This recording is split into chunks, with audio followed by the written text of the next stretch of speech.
Alors bonjour à toutes et à tous, bienvenue pour cette conférence débat, la dernière je pense de cette année académique.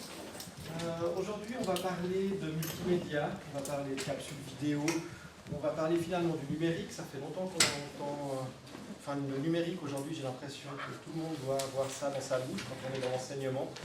Mais ça veut dire quoi? On entend beaucoup de gens qui nous en parlent, qui nous disent des choses extraordinaires sur le numérique, mais quand on va se frotter à la réalité du numérique, en règle générale, on tourne assez rapidement sur son papier et ses crayons.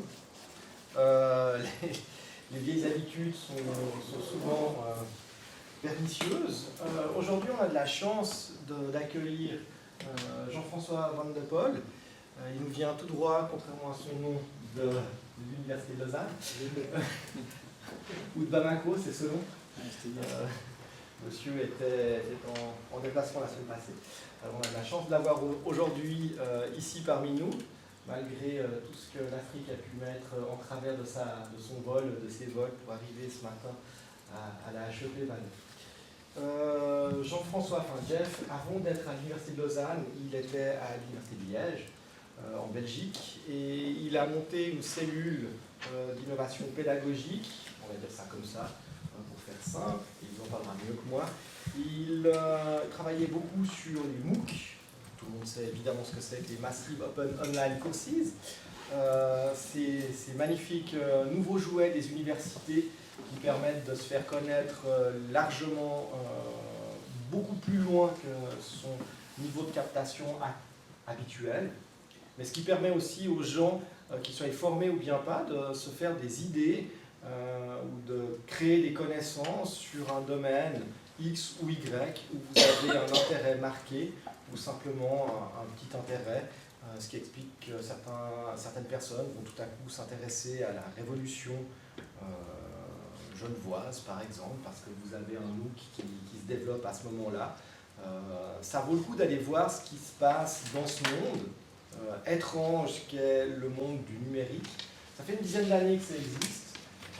Il y a beaucoup de belles choses qui se sont créées, notamment de nouvelles approches de l'apprentissage, le connectivisme.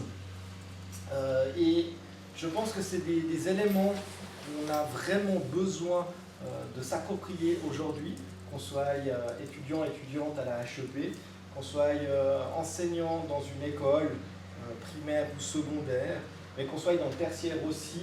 Le connectivisme, c'est vraiment quelque chose qu'on va nous forcer à faire. À la HEP Valais, on ne s'en rend même pas compte, mais nous faisons toutes et tous du connectivisme. On nous oblige à le faire avec l'hybridation de nos activités pédagogiques. Et là, vous allez voir l'étape suivante dans le connectivisme, en tout cas l'étape ultime, je dirais, qui est non plus de l'hybridation, mais qui est vraiment d'enseignement à distance. C'est très intéressant. Mais comment est-ce qu'on le fait? Comment est-ce qu'on construit ces éléments? Jeff va nous aider sur ce long chemin qu'on va emprunter à partir d'aujourd'hui. Donc on emprunte déjà depuis fort longtemps.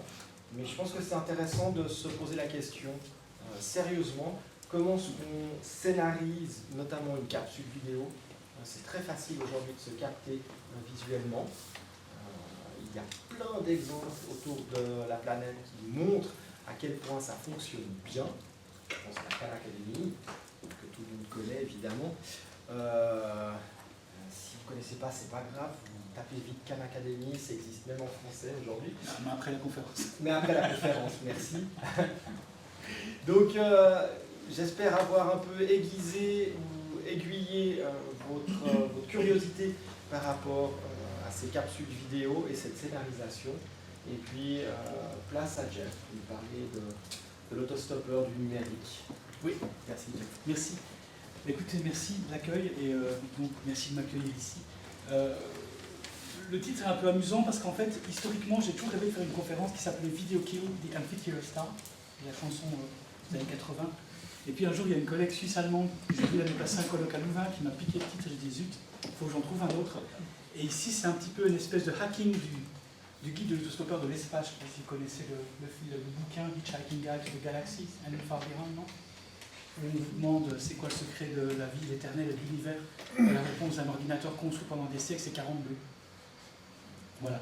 Donc, c'était un petit jeu comme ça. Mais c'est pas anodin autostoppeur. Pourquoi? Parce qu'en fait, historiquement, je suis un pédagogue. Moi, donc, je suis quelqu'un qui est un enseignant, un instituteur primaire au départ.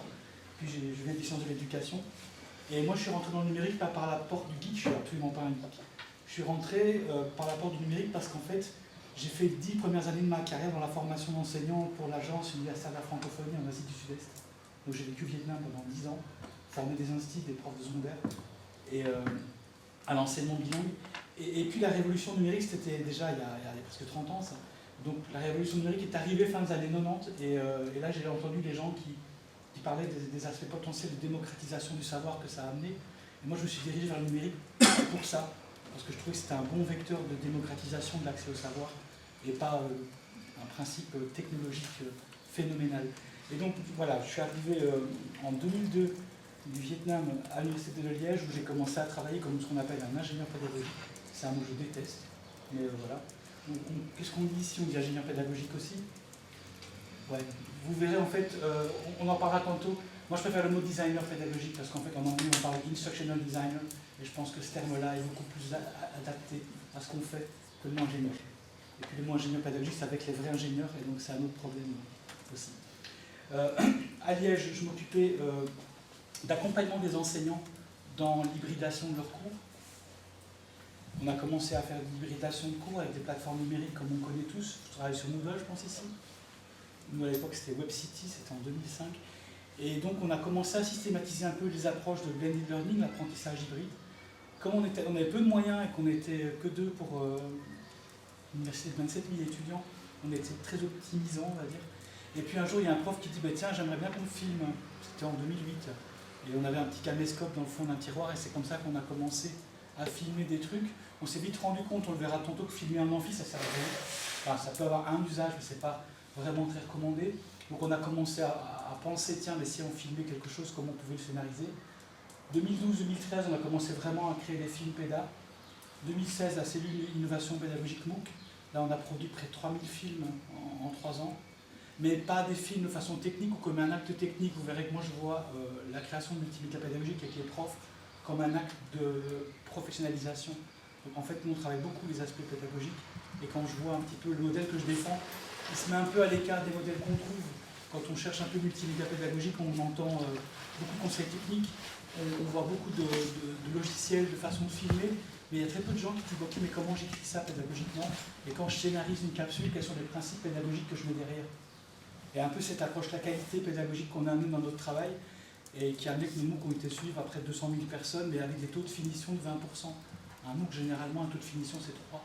Donc voilà, on avait essayé d'amener les choses en disant « Ok, si on fait des MOOC, on ne va pas faire des MOOC parce qu'il y en a déjà liés, on le verra tantôt, mais plutôt qu'est-ce qu'on peut amener dans cette dimension-là. Et à l'université où je travaillais avant, on a dit ok, on va amener la dimension développement des profs via la création de capsules, et on va amener la dimension qualité via une série de principes que j'ai énoncés tout à l'heure et qu'on s'est engagé à respecter.